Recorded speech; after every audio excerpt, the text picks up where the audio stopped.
Friends,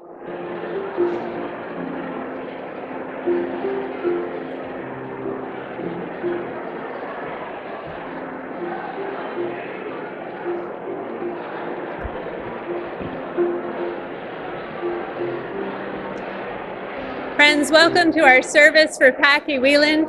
Would you please be seated?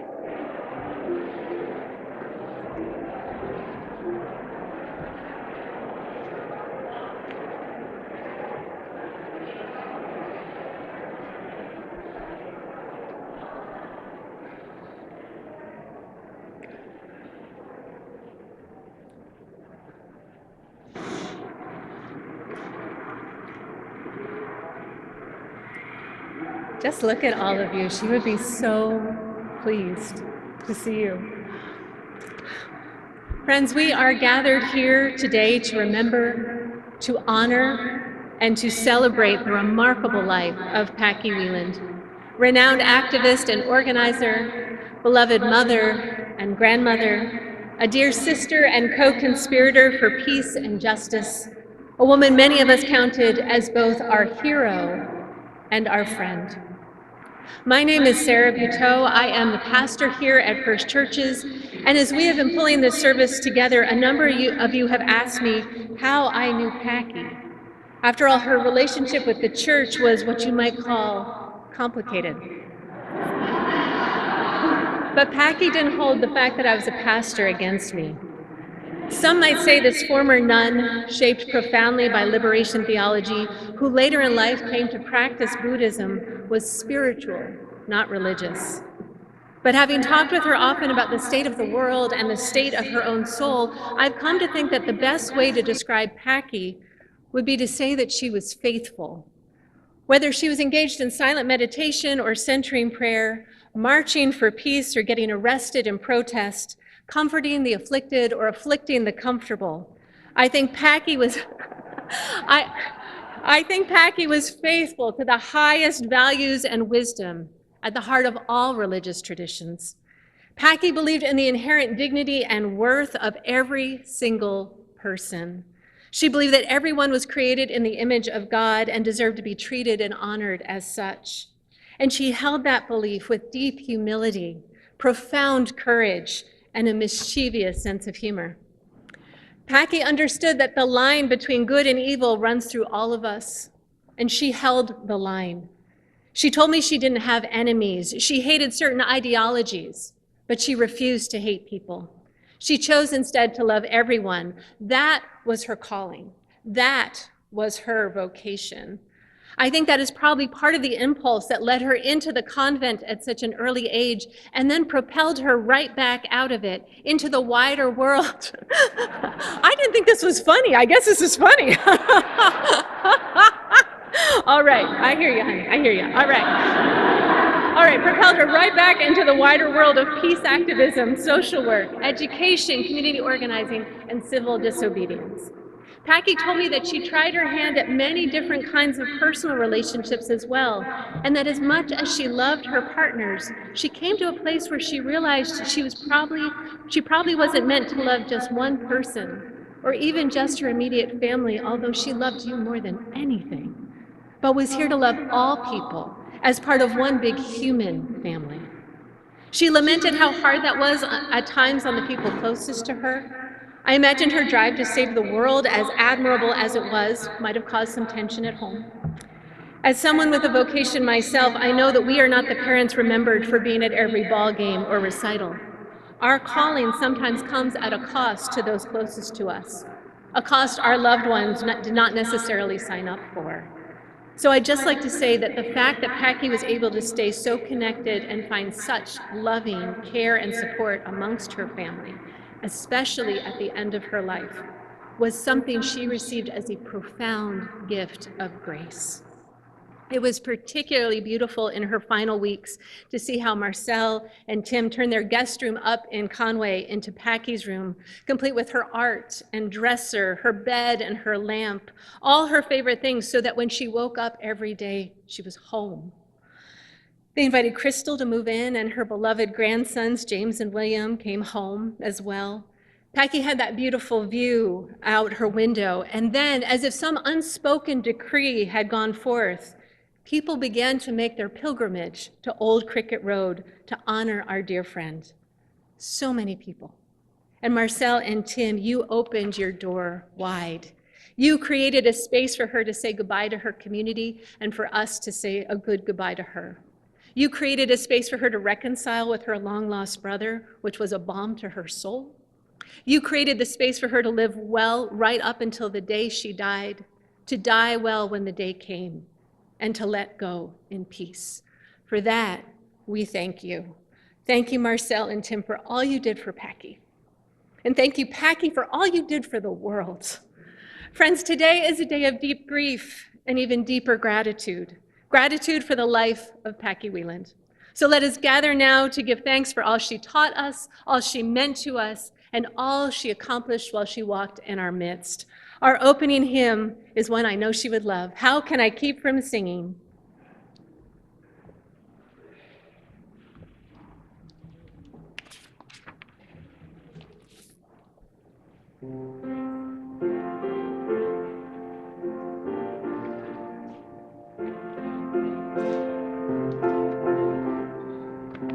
It's found on the back inside cover of your program. Please share if we ran out, and let us rise.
Please be seated.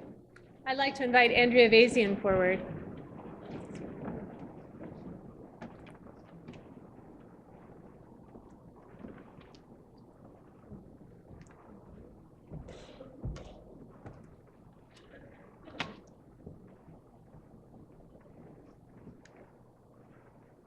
Oh my goodness, look at you. Greetings, friends.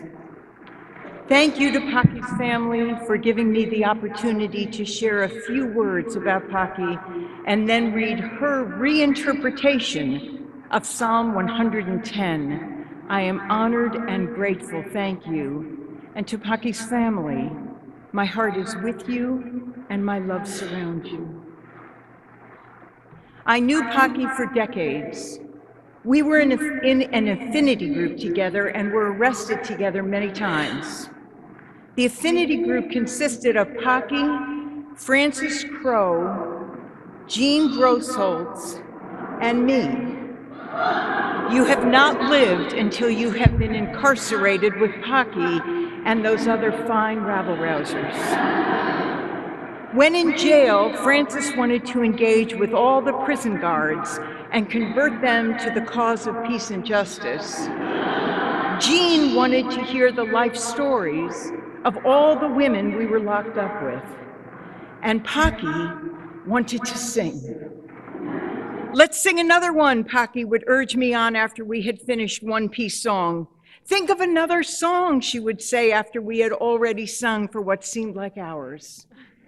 And so the choice of how can I keep from singing included in today's service is beyond perfect. In prison cell and dungeon vial, our thoughts to them are winging.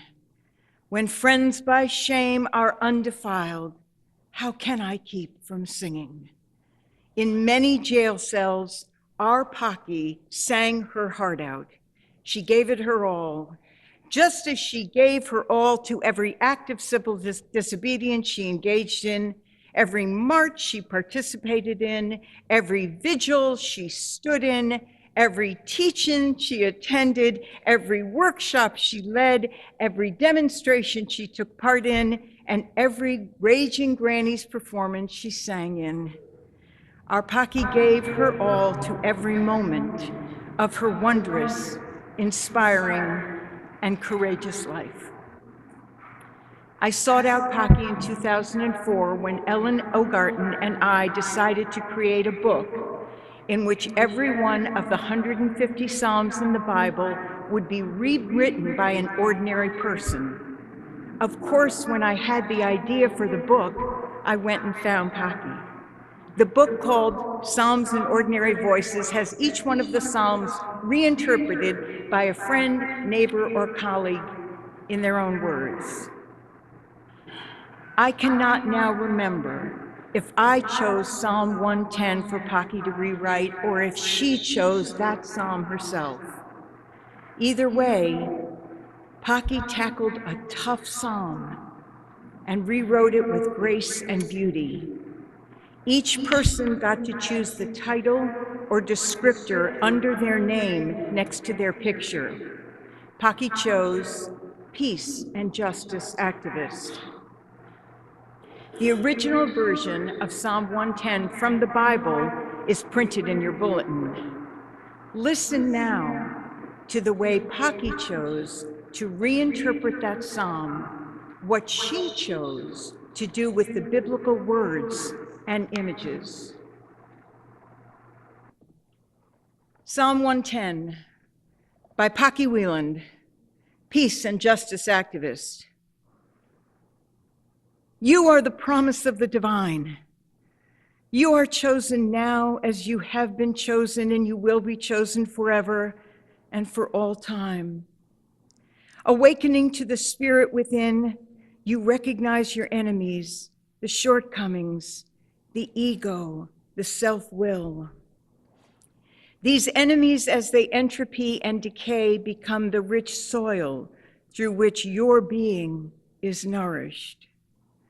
The Great Spirit moves beside and within and through you. In you, this Spirit becomes humanity. From the womb, from the day you were born, you are named Gift of the Cosmos. Spirit flows through the waters. Spirit flows through your human life. In communion, we drink those flowing waters. And let the people say amen.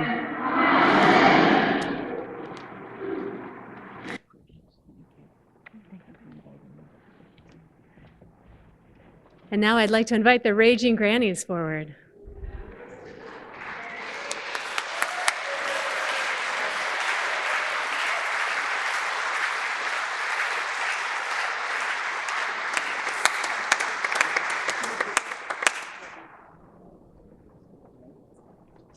go, grannies.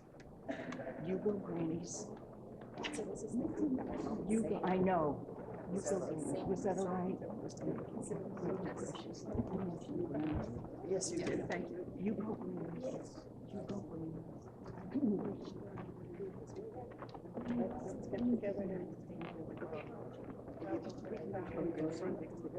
Well, let's see how many people will. There's a lot of us here tonight. We got a lot of ragers.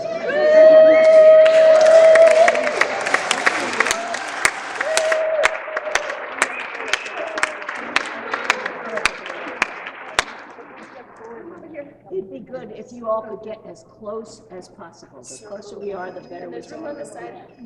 And we really sound good.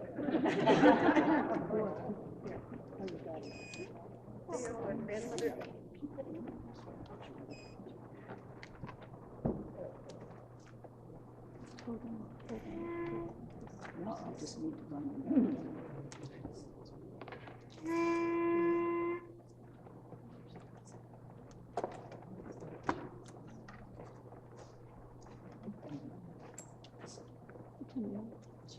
This is wonderful to have a group this size to sing for you all. For Paki, yes.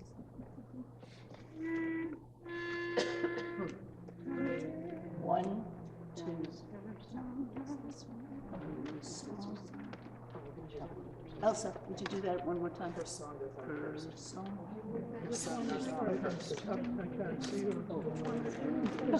One, two, three. Her song goes on. Oh, wait a minute. It's not a song. The program said differently. Okay, we don't have Paki here. What can we say? Do the best we can. One, two, three. Does her song die when the grand is gone, or does her melody live on?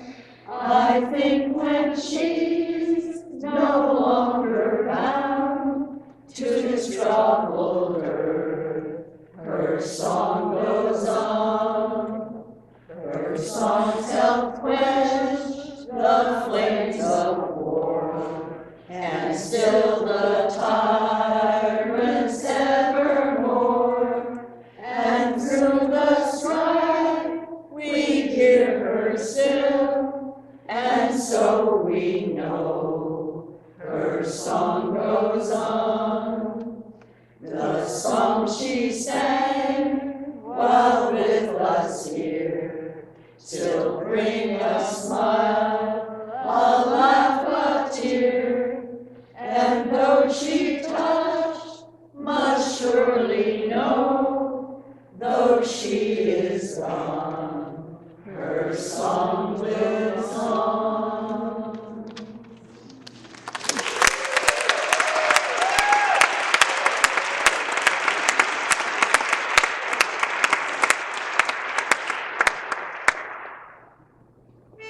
Okay, with this one, let's pep it up a little.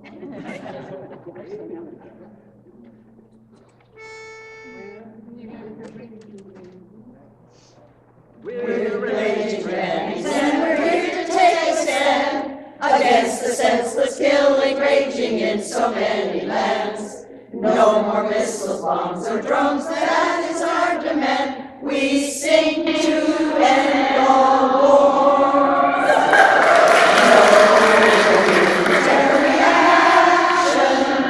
We declare dissatisfaction with greedy politicians who make war with bombs and guns. We rage to end all war.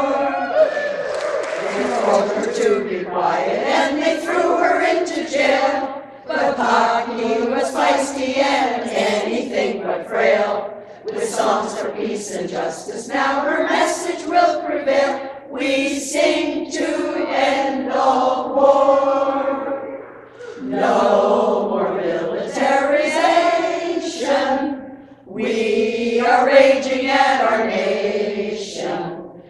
spending all our taxes to destroy, exploit, and kill. We rage to end all war.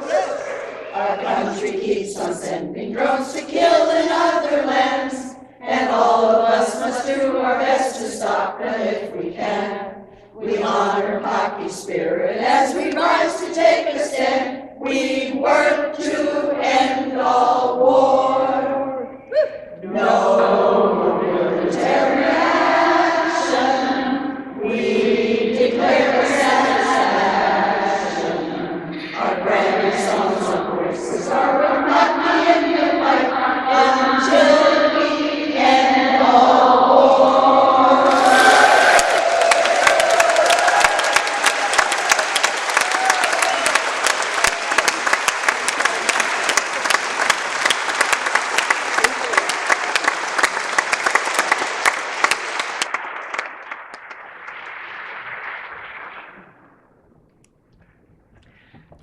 Thank you, grannies. Raging grannies, raging grannies. Okay, yes, wonderful. And now, friends, we come to the heart of our service and our remembrances of Paki. I'd like to invite her family forward to share their memories, beginning with her beloved grandsons, William and James.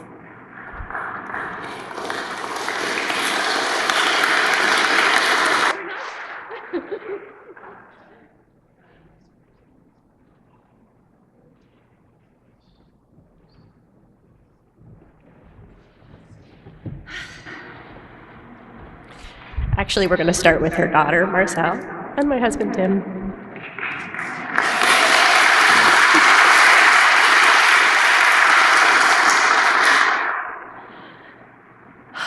Thank you all so much for being here, and for all the people who have put a lot of effort into making sure that today is a beautiful and amazing day. Definitely, this is a representation of who and how my mother was in the world. And so one of the things about me is that I have a bit of a public speaking fear. So it doesn't act out, though, when I'm teaching my 8th grade science class. So I decided I'm just going to have you all represent my 8th grade science class. Yeah, so to start with this, then, anybody know where my mother was born? New Orleans, exactly. My mother was born in New Orleans, and that influenced her family upbringing, and being born and raised in New Orleans influenced her the rest of her life. And it definitely caused her to become an activist, I think. And for me personally, though, her upbringing was really, really challenging. Her parents were not involved parents. They were benign neglect might be the nicest way to say how she was raised, but I think it was probably somewhat worse than that. But consequently, she didn't have a lot of modeling of like parenting and what it would mean to be a good parent. And she would often say to me that she felt like she had been a bad mother, that she hadn't done a good job as a parent. And there were definitely times that in her parenting, she maybe made not really great choices for me, but there were some things that she did really, really well. One is she made sure that I had a community of family and friends and aunties who helped. Tim said this morning, you really were raised by a village, and that is true. And folks today traveled from all over to be here. People who've known her for longer than I've been alive are here. And like my godmother, who actually was a VISTA volunteer with her in Virginia just after she left the convent. And then Sarah, who's here, who was here with them in California and Oregon on their commune. And then when she moved to this area and came out as a lesbian and then had this amazing group of women friends, lesbians, who many of them didn't have their own children, so I got to be the kid for a lot of people. So she did that really well. And the other thing that she did really well is she made sure that I always knew that she loved me. She paid attention to me and supported me in my decisions. And she was my cheerleader. And she never made me feel bad or lesser than her, that I was not an extrovert. that my way to like heal is to go home and be in my garden. And for her, she would call me up and she'd be like, I'm going to do this and this and this and this, and come and join me. And I'd be like, oh my God, please no. Like, thank you for going and doing that. But for me, I just want to be in my little hill there in Conway in my garden with my family, and love to have parties, love to bring people to my house.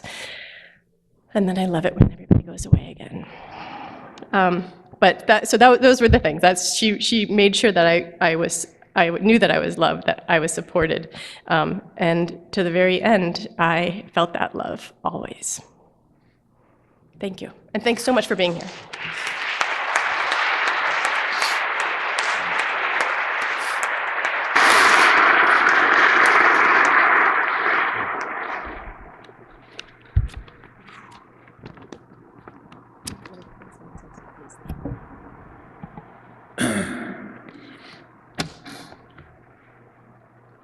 Good morning, and thank you for being here. It's amazing to look out and see so many faces, feel so much love. I'm not sure what to do about that. I thought I'd pretty much come to grips with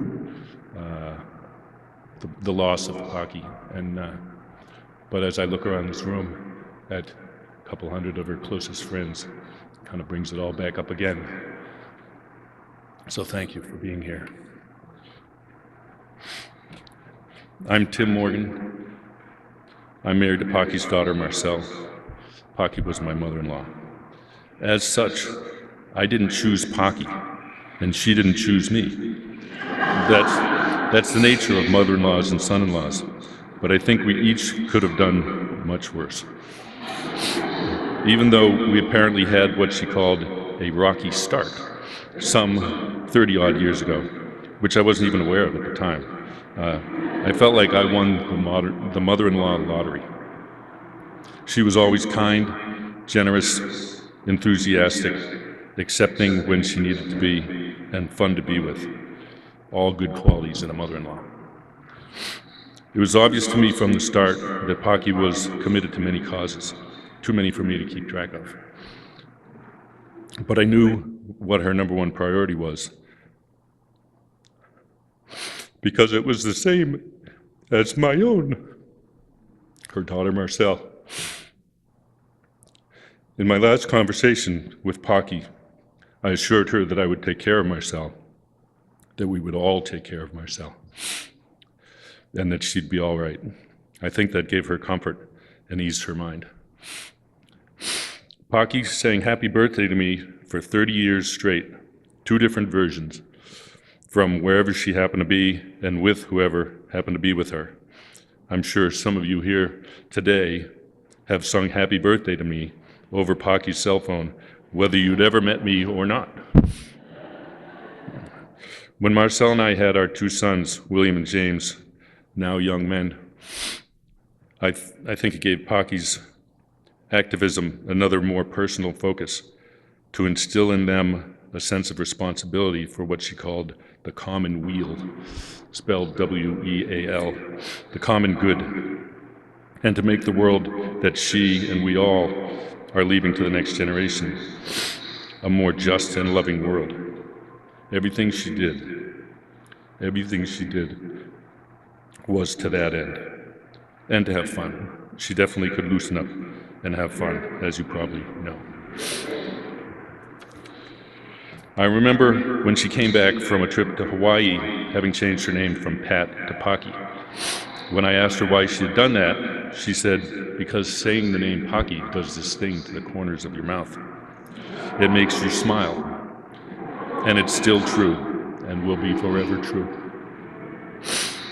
I observed for 30 years, from a son-in-law's distance, how Paki went about her business, how she showed up in all the various areas of her life, how she connected with people, how she created community wherever she went, how she stood up for people who needed and deserved someone to stand up for them.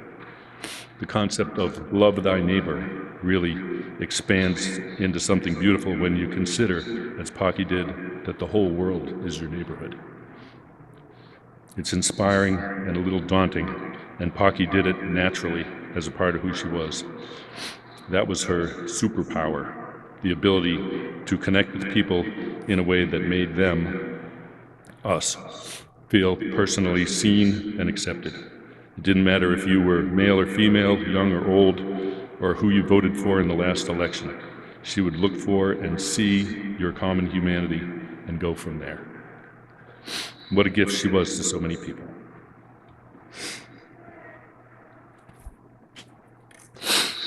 Paki was a phenomenon.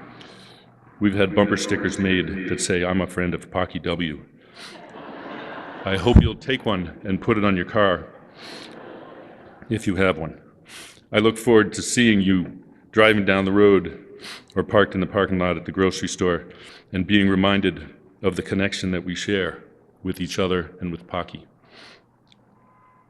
For the values she embodied and the community she helped build, and I look forward to the day when even people who never knew Paki personally might want to be considered a friend of Paki W, and all that she stood for in the hearts and minds of those of us who did know her. For me, I think of her sense of commitment, her enthusiasm, and playfulness. When I'm faced with a moral dilemma, a problem to be solved, or an opportunity for fun, I can always ask myself, what would Paki do? And something will come to mind.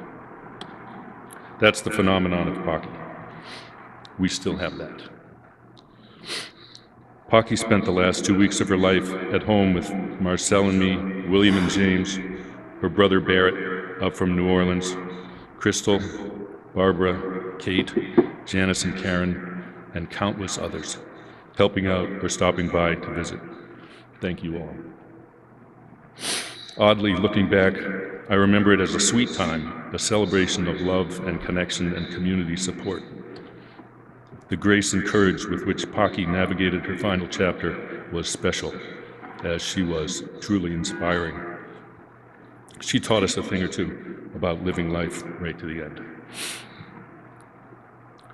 To conclude, I'd like to quote Shakespeare's Hamlet, speaking of the death of his father, the king, adjusted for gender as regards to Paki.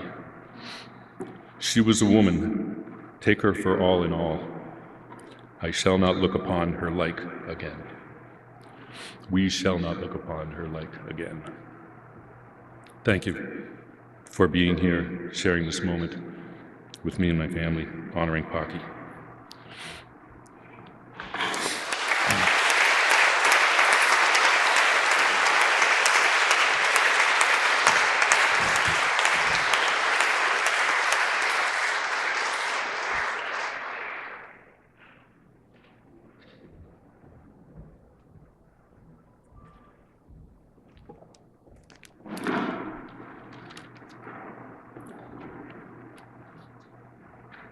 Hi everyone, my name is Will.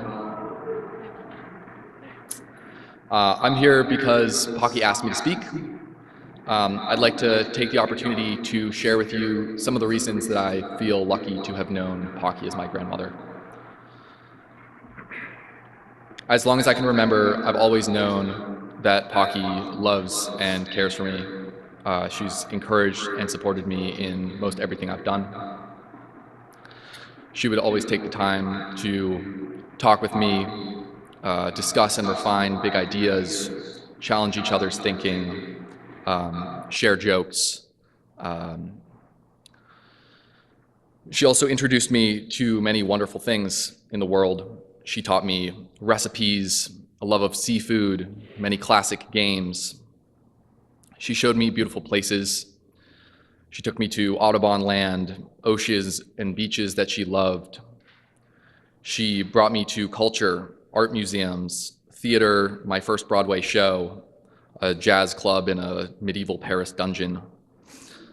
I feel so fortunate to have been shown these things and to have experienced them with her. Scrabble, lobster, and the beaches of Cape Cod will always remind me of my grandmother. Paki's been a role model for engaging with the world in a positive way. Every time I saw her, she encouraged me to think about how I can improve the world, from addressing systemic issues to helping around the house and contributing to the common weal. I've always been impressed and inspired by her large network of friends, her extensive travel, her legacy of activism. I can't imagine a better influence for a young person.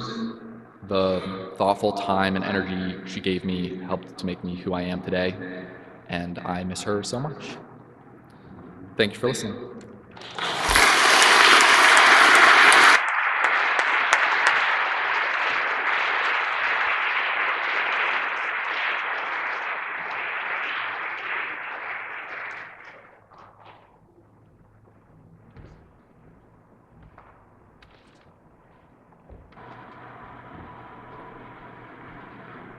Well, thank you all so much for being here. I am the younger grandson. I feel very lucky I've had this grandmother. We're all here because we knew and loved Paki, so I'm not going to tell you too much about who she was. You probably know her. I'll just tell you my bits. One of the first gifts I remember ever getting was a small framed quote. It said my name. It said, "James Morgan, made of stardust, is a hero." This is a gift Paki gave me. It wasn't that exciting at the time. I was a little kid. I was probably hoping for Legos or something. But she told me about how the universe formed. That the particles that make up all the stars, all the world, and each other are all the same particles. We're all stardust. I remember a poster in Paki's apartment in Northampton had a quote about a candle, how you could light 100 more without dimming the first. I don't know exactly how many people we have here today, but I think you would all agree that her light shined bright all the way till the end. Paki believed many great things, things that resound in your soul more even than they resound in your mind. She had a very strong sense of right and wrong, and if you sat and listened, she would tell you about it. Actually, she spent a lot of time telling people that refused to sit and listen. One time in particular, she was railing against the idea of hope, that it could lead you astray or pacify you. I always felt like hope was still important. I didn't really get what she meant. The last gift I ever got from Paki was actually this notebook. I asked her for it because I really started writing in the last one she gave me, and it made me think of her every time. She wrote a note for me on the first page. It's a note about courage. She wrote that life demands courage, and I realized that it's more important than hope. Courage to stand up for what's right, even when everyone else is sitting. The courage to disagree when everyone else concurs. The courage to demand to be heard, to be seen, to be counted, to fight for change when everything feels unchangeable. I feel in many ways Paki is still here. I won't speak for her, but I'll speak for the part of me that is her. And it reminds me not to give up when things get hard, but to work even harder. I'm going to finish off with some gratitude, and I hope I make it through it. Thank you for this notebook. Thank you for being my grandma. Thank you for driving my mom to the Hyannis Hospital. Thank you for telling the story again every time we pass a sign. Thank you for biking with me down sidewalks and parks. Thank you for taking me kayaking in salt ponds on Cape Cod. Thank you for beating me in Scrabble and Rummy Cub, and for teaching me the rules. Thank you for everything you did for my mom, for helping us create the family we have, and for being there with us. Thank you for bringing to the movies, even when I was the only one there with my grandmother.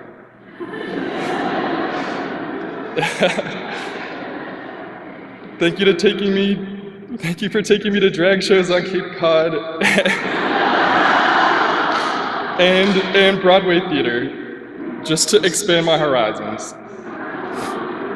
Thank you for the little mistakes that become family stories. Thank you for living with no regrets. Whenever I was prompted in school to write about my hero, I always wrote about Paki. Thank you for being my hero, Paki Wieland, made of stardust.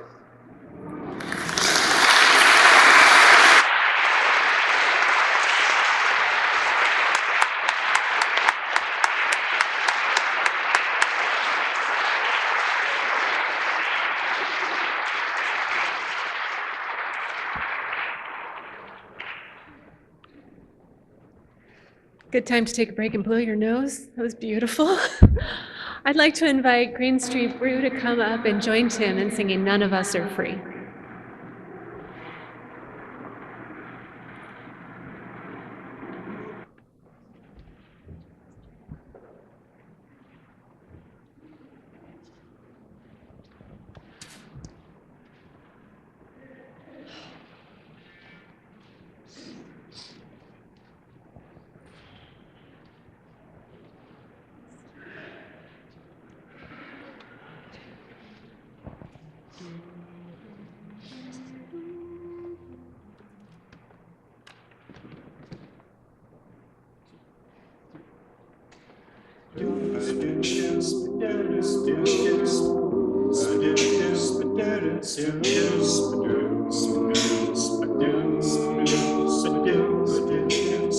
Well, you better listen, my sisters and brothers, 'cause if you do, you can hear there are voices still calling across the years.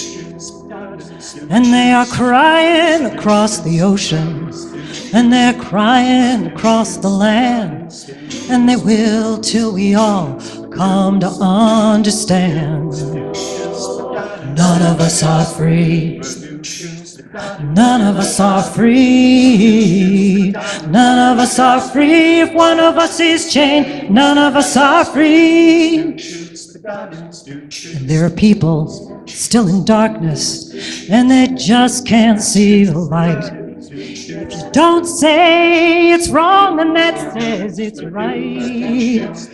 We've got to try to feel for each other. Let our brothers and our sisters know that we care. We got to get the message and send it out loud and clear. None of us are free. None of us are free. No, none of us are free. If one of us is chained, none of us are free. Now I swear your salvation isn't too hard to find, but none of us can find it on our own. We've got to join together in spirit, heart, and mind, so that every soul who's suffering will know that they're not alone. None of us are free. None of us are free. No, no. None of us are free. If one of us is chained, none of us are free. No, no, no, no. Oh, I said, well.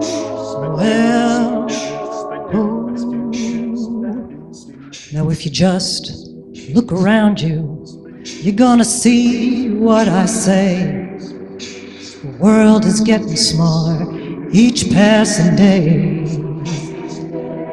So it's time to start making changes, and it's time for us all to realize that the truth is shining bright right before our eyes. None of us are free. None of us are free, no, no. None of us are free if one of us is chained. None of us are, no, no, no, no. None of us are free. If they're hunting down our neighbors and the children are in cages, that means none of us, none of us, none of us are free. And so we gotta stand up, join hands for peace and justice through the land. None of us are chained, none of us are free. None of us are free. None of us are free. None of us are free if one of us is chained. None of us are free.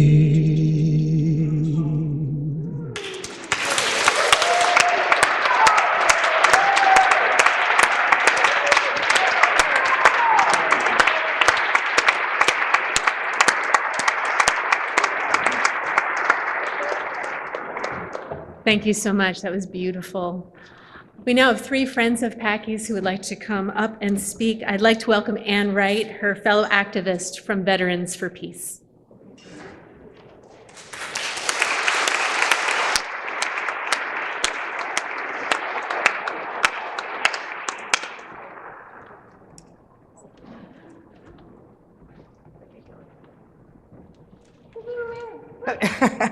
Well, it's a pleasure to be here, and this kind of reminds me of something that Paki would be doing. I mean, she would be saying, we're not just going to meet here and we're just not going to think about her. We're going to think about other things. And so in order to do that, I want to talk a little about how I got to know Paki. But first, I'd just like to say, this is really pretty good because already we know a book we need to get.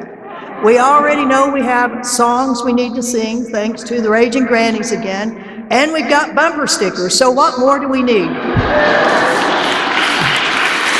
So, if you've ever stood on a street corner, if you've ever held a banner, if you've ever sung a song with Paki Wieland, stand up. There we go. I would think virtually everybody in this place has been somehow touched by Paki. Thank you all very much. Well, I just want to talk a little bit about Paki's international work. She, of course, did wonderful, wonderful things here in the community, and she did a lot of things in Washington, D.C., and I'll tell you a couple of things about that. But she also was, she traveled a lot. She traveled a lot and on various really important issues. And many of us have kafiyas on today. One of the things that she was always very, very concerned about was the plight of Palestinians. She joined us in 2011 with the Gaza flotilla. We had people that came from all over the world for 10 boats that were in 2011 that were in Athens, Greece, and then because the Israeli government paid off the Greek government, the boats never got to leave.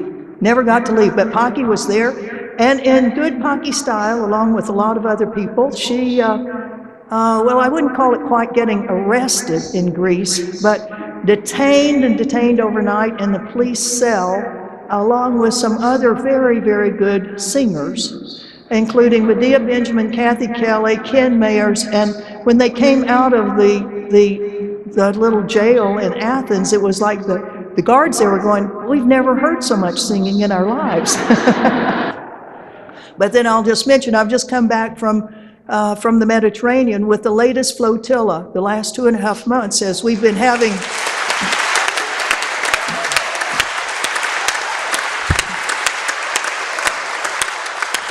We've had over 70 boats, I think it's almost 80 boats. None of them got to Gaza except one. And bits and pieces of a little boat finally washed ashores to Gaza. So we have broken the naval blockade of Gaza in a strange way.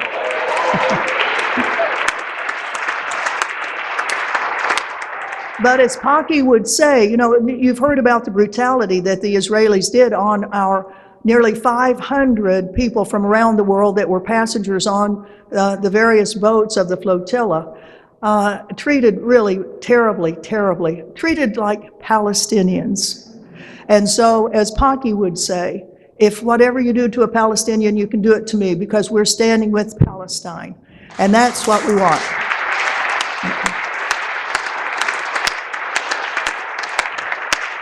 And as there is torture going on in the world, in the jails in Israel, as there are in many jails around the world, including here in the United States, with ICE throwing all sorts of people in jail, and Paki, of course, has been on the front lines in various places to rail against what our own government does to our own people, whether they be actual citizens or whether they happen to be people that have come here that would like to be a citizen, or at least they used to want to. I don't know if they want to now.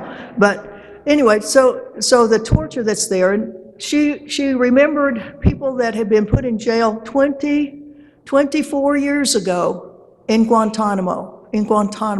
And she was a real solid part of Witness Against Torture. And we got some folks, Maliki and David and all of you all, that have been with Paki standing in front of the White House every January 11th, which was the anniversary of the opening of that horrific thing called Guantanamo Prison. Guantanamo Prison in Cuba, where the United States is attempting to overthrow yet another regime or another government in that area, which they did in Venezuela. Paki was at all of these places. She was in Cuba. She was in Iran. She went with us in Iran. She was in Gaza many, many times. She also was the house mother of the Code Pink Women for Peace house in Washington, D.C.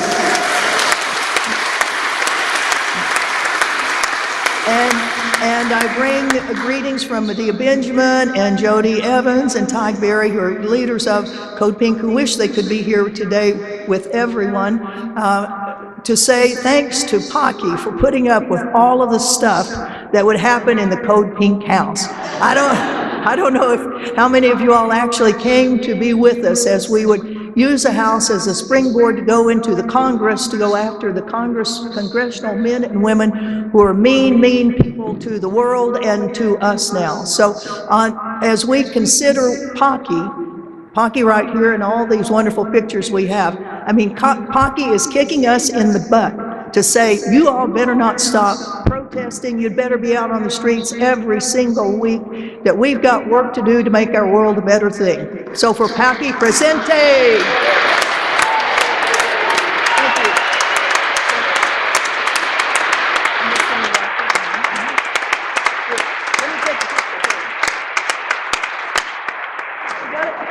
You gotta have some pictures of this thing. There we go.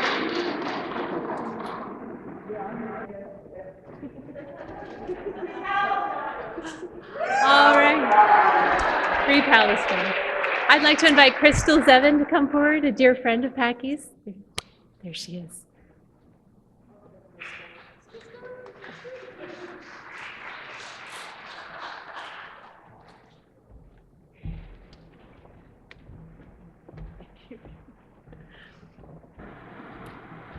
Oh, this is daunting.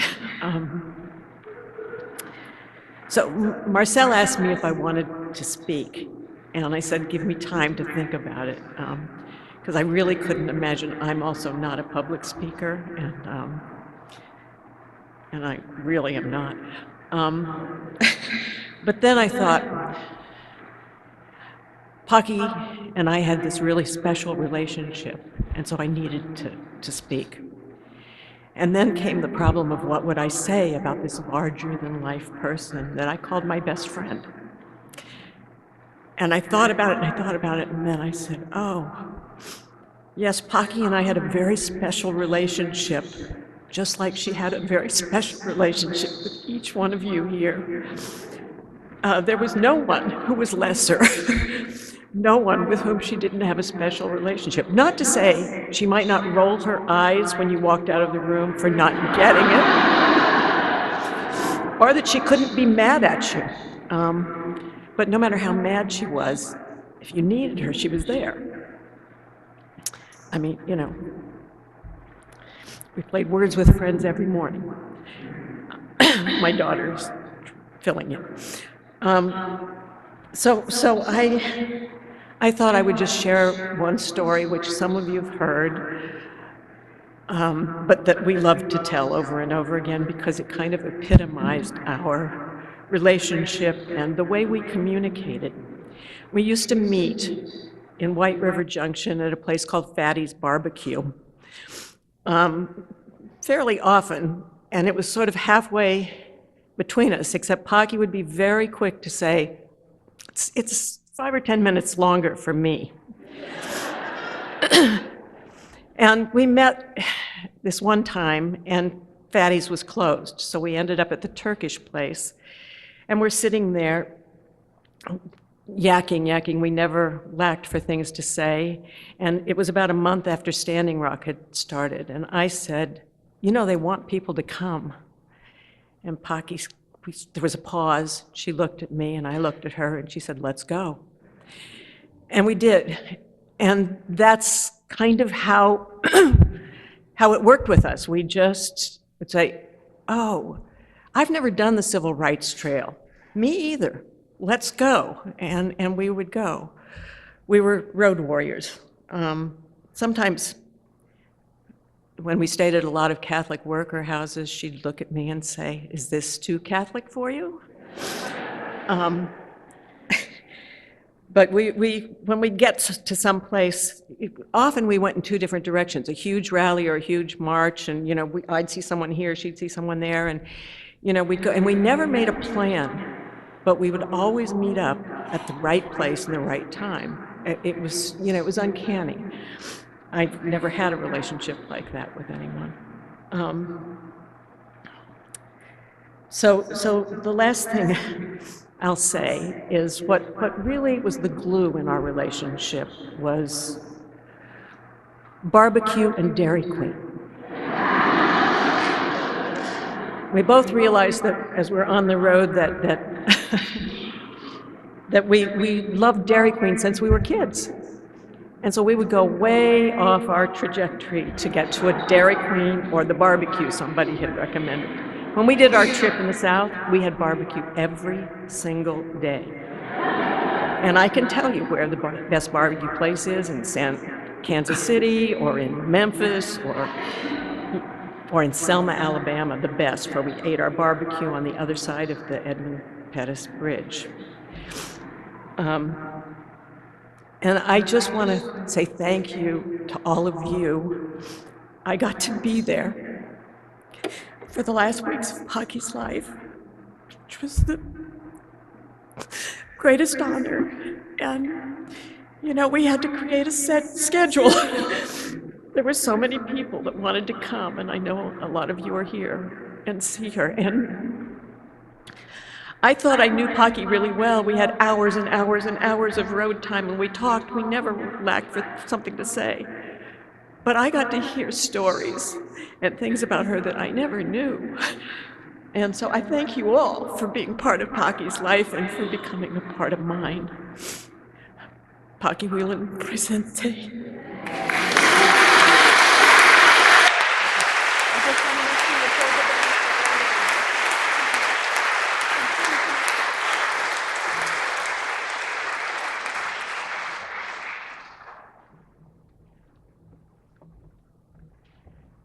And now I'd like to invite Jeff Napolitano to come forward.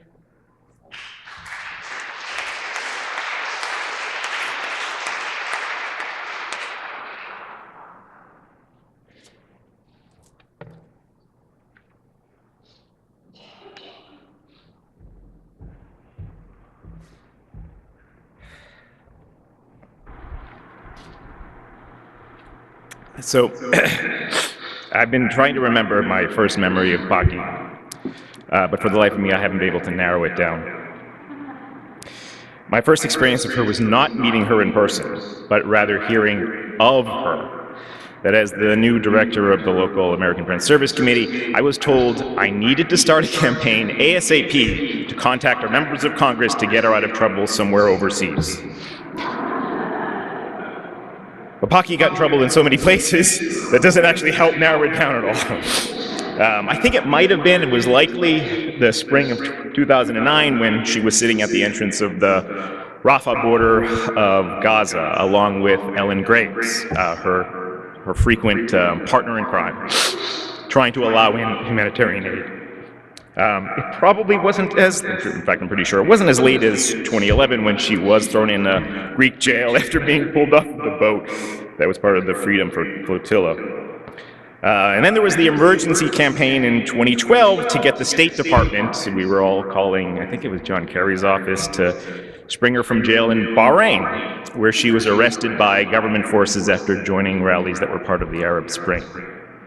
I don't actually know whether harassing the State Department or our congressional offices had any influence on her return, but we were happy to have her back when she was finally deported to the U.S. By then, by 2012, I certainly knew her well. In fact, the previous year we had helped train several dozen activists in civil disobedience who were fighting against the eviction crisis in Springfield. Leading the charge was the organization Springfield No One Leaves, and as Paki did often when she was asked to help train people, she then joined their struggle. So both of us were arrested with 13 others for sitting in and shutting down the Bank of America in Tower Square.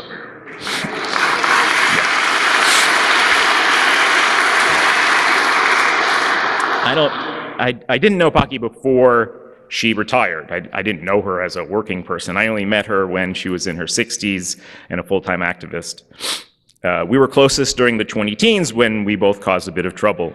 My most common interaction with Paki was probably running, at least professionally, was running nonviolent civil disobedience trainings together.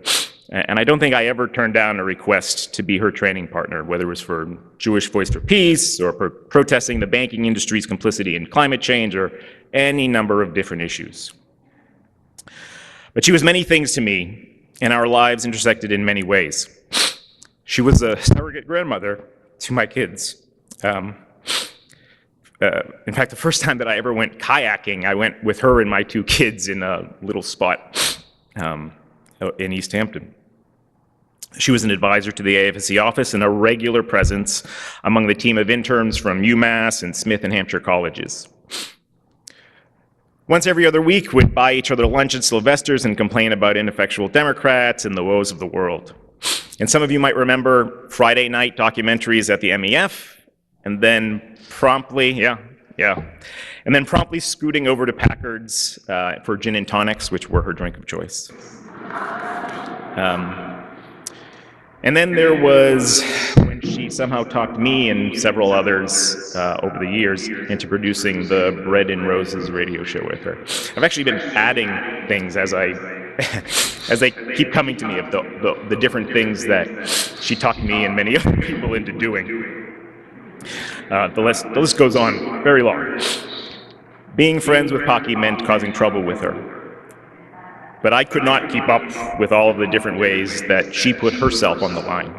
She worked outside of the country. She went to the border of Afghanistan and Pakistan with Chelsea Faria, who is here today, who had just freshly graduated from Hampshire College.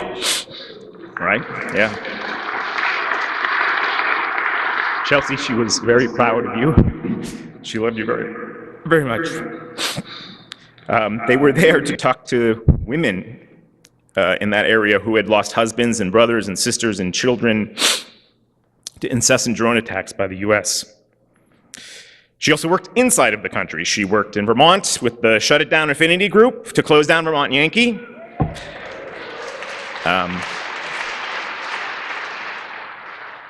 She was arrested for harassing Jeff Sessions during his confirmation hearing in DC. Remember when Jeff Sessions was the big problem that we had in DC, right? Yeah. Good old day. In fact, she was intimately familiar with the DC legal system and the Capitol Police, which rated pretty highly for cleanliness and efficiency in her book. This was actually an issue in CD trainings when we talked about, getting arrested in the process and so on and so forth. It was like having a Yelp reviewer for jails, well, Greece wasn't that bad, and, Springfield is sort of the pits, and, I can't go over all the times that she protested and was arrested because we'd be here all day. So I'm going to try to distill a few lessons that she taught me. One was when we had started up the Resistance Center for Peace and Justice, and we were trying to settle on a motto. Her suggestion was, we work to end suffering, which, although we didn't use it, as time has passed, I've realized is actually the most succinct statement of the aim of social justice that I've ever heard. I only later came to understand that she stole it from the Buddhists, but it's still a good motto. And as I thought about how to sum up what motivated her, if there was a motto for her life, it was that she worked to end suffering. Another lesson was that people are people, whether they're famous or not. Enshrining people who do heroic things erroneously makes their actions seem lofty and unrealistic. We need to understand that great people have flaws just like the rest of us. Dan and Philip Berrigan, for those of you who don't know, they were two brothers who were priests and icons of the Vietnam War era. And one day, Paki just offhandedly, just casually mentioned that, yeah, they were nice guys, but, Dan or Phil, I can't remember which, was such a pain on the ass on the issue of abortion. And all I could say was like, you met the Berrigan brothers? And Paki was like, yeah, sure. Yeah, they were just people like anyone else. So in trying to humanize Paki, to ensure that this memorial is not some hagiography of this brave lady, I was thinking about all of her flaws, and I came up with these. I'm sure some of you have good ones, but these are ones that I came up with. She was a terrible cook. I don't know, maybe some of you had great meals with her, but it was definitely not my experience. Yeah. Yeah, right.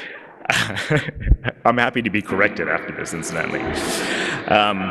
She did not have a ton of grace for liberals. After all, she was a radical. She believed the system has to be replaced, not tweaked. She was particularly disdainful of those who were progressive except for Palestine. Although when I think about it, it isn't such a flaw after all. Another one. I tried to get her, because she had such a breadth of experience, to write op-eds and pieces for newsletters and stuff from time to time, to draw on all of the places that she's been and experiences. And I don't know for sure, but based upon what she wrote, I think that when she sat down to put pen to paper, she smoked way too much pot.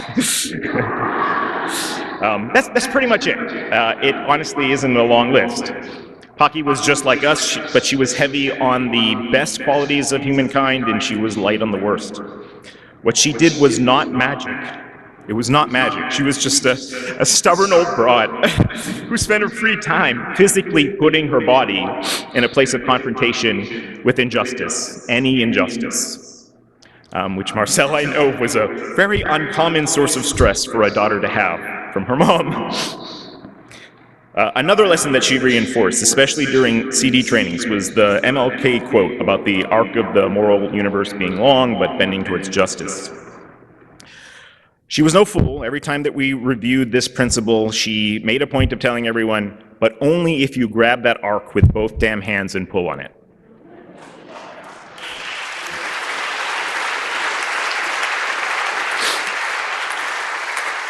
I learned from her that justice is not the natural state of affairs of the world. It requires constant struggle. Her life was an example of that struggle. And finally, maybe the greatest lesson that she taught me, and she taught me this was by example, to make sure that you leave the world a better place than when you came in. And while our world is quite fucked up, no sane person could look at her life and deny that the world is far, far better because of what she did in it.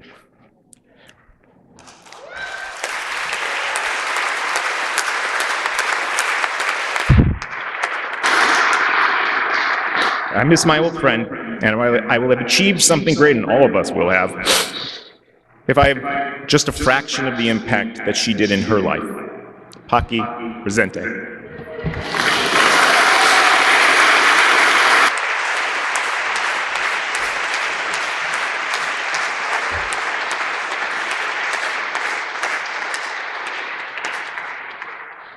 I'm going to invite Lance to come up. He's going to lead us in a song as we're bringing our service to a close. So come on up. But before we close, I want to commend an amazing interview with Paki to you that you can find on YouTube, where she talks with Jennifer Scarlett and Nick Mochern about her life of activism. In it, Paki shares two principles around which she organized her life. One of my core principles, she says, is that if someone asks me to do something good, and I have no compelling reason why I can't, then I need to do it.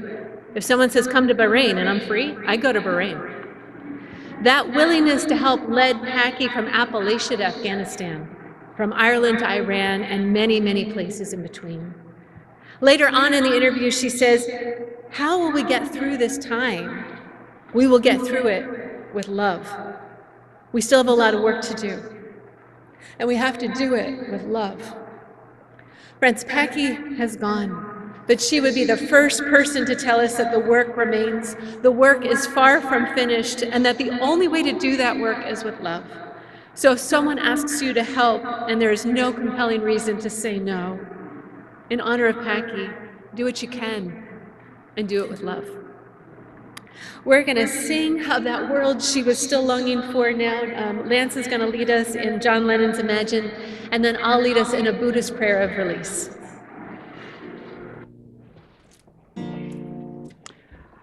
Since Paki had the opportunity to do a rewrite of the Psalms, I want to revisit the lyrics that we've been presented here of St. John's hymn, Imagine.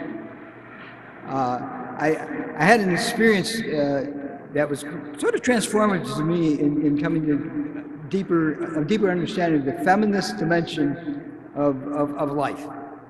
I was singing Imagine as the final number at a rally in Madison, Wisconsin years ago. And I noticed one of my dear sisters was glaring at me from the back of the room. And afterwards, I came to understand that by singing the line, "A brotherhood of man," I had excluded, 51% of humanity.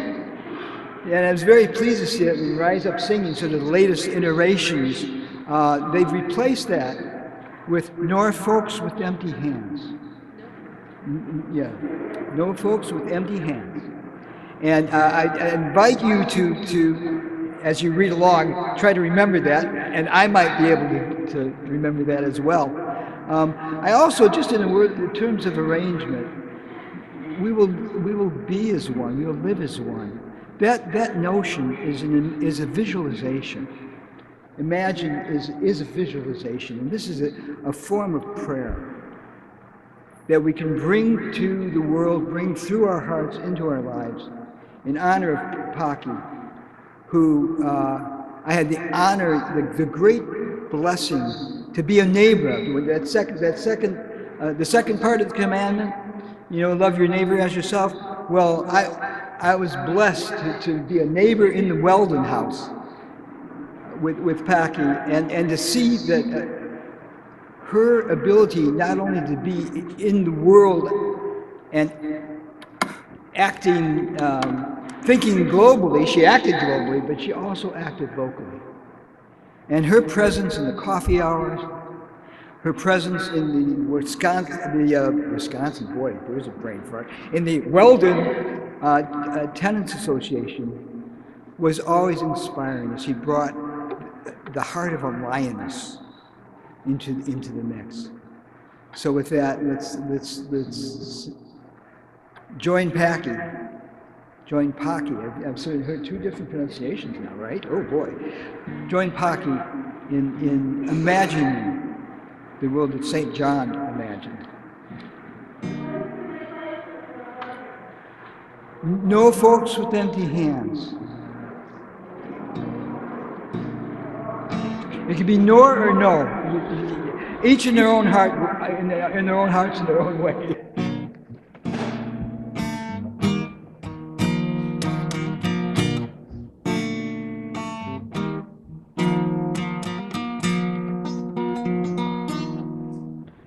Imagine there's no heaven.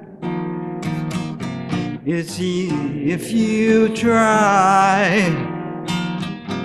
No hell below. As I see folks standing, well, but only sky. Imagine all the people living for today. Hey, hey. Imagine there were no countries. It isn't hard to do. nothing to kill or die for, no false religions too. Imagine all the people living in the peace. You may say I'm a dreamer, but I'm not the only one. I hope that someday you'll join us, and the whole world will be as one. We'll be as one. We will be as one. Imagine no possessions, if you can. No need for greed nor hunger, nor for the hand. Imagine all the people there in all the world. You may say I'm a dreamer, but I'm not the only one. I hope that someday you'll join us, and the world will be as one. We will be as one. We will be as one.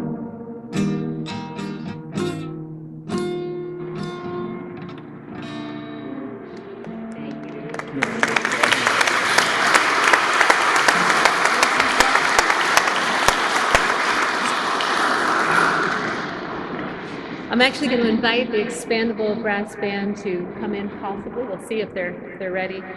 They're going to gather down here, and they're going to lead us to the reception. We're going to walk around the church to the garden out back. We'll go out this way. We'll follow them all the way to the garden, and then you'll find a door where you can come back into Lyman Hall. I'm going to have the family follow them out first, and then I'll let you know when to go. And folks, you can come. Why don't you just come in and be right here. Right up front, wherever you're comfortable. Okay, okay. All right. As they come on in, this is a Buddhist prayer that was given to me by the Hopping Frog Sangha. This is said, I say a phrase and then you say a phrase, and this is a prayer. Oh, I'm sorry. We're going to commend Paki's spirit now to the Buddhas and Bodhisattvas. So I'll say a line and then you repeat the line. All right? All right. That's how it is traditionally done. It's not traditionally done with a brass band right in front of it, but this is how it is traditionally done. All right. Yeah. All right. So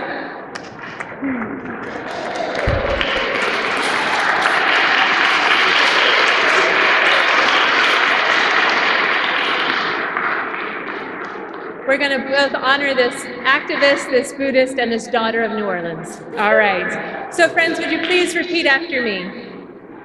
O Buddhas and Bodhisattvas, abiding in all direction, endowed with great compassion,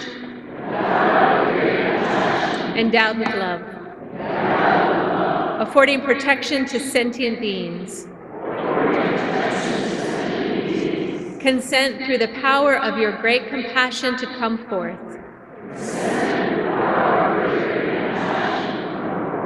O compassionate ones, you who possess the wisdom of understanding, the love of compassion,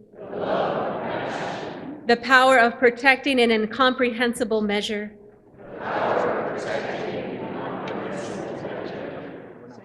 Paki is passing from this world to the next. She is taking a great leap. The light of this world has faded for her. She has entered solitude with her karmic forces.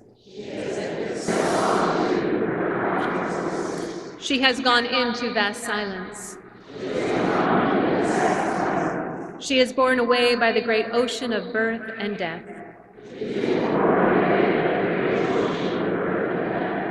O compassionate ones, protect Paki, who is defenseless. Be to her like a father and a mother. O compassionate ones, let not the force of your compassion be weak, but aid her. Forget not your ancient vows.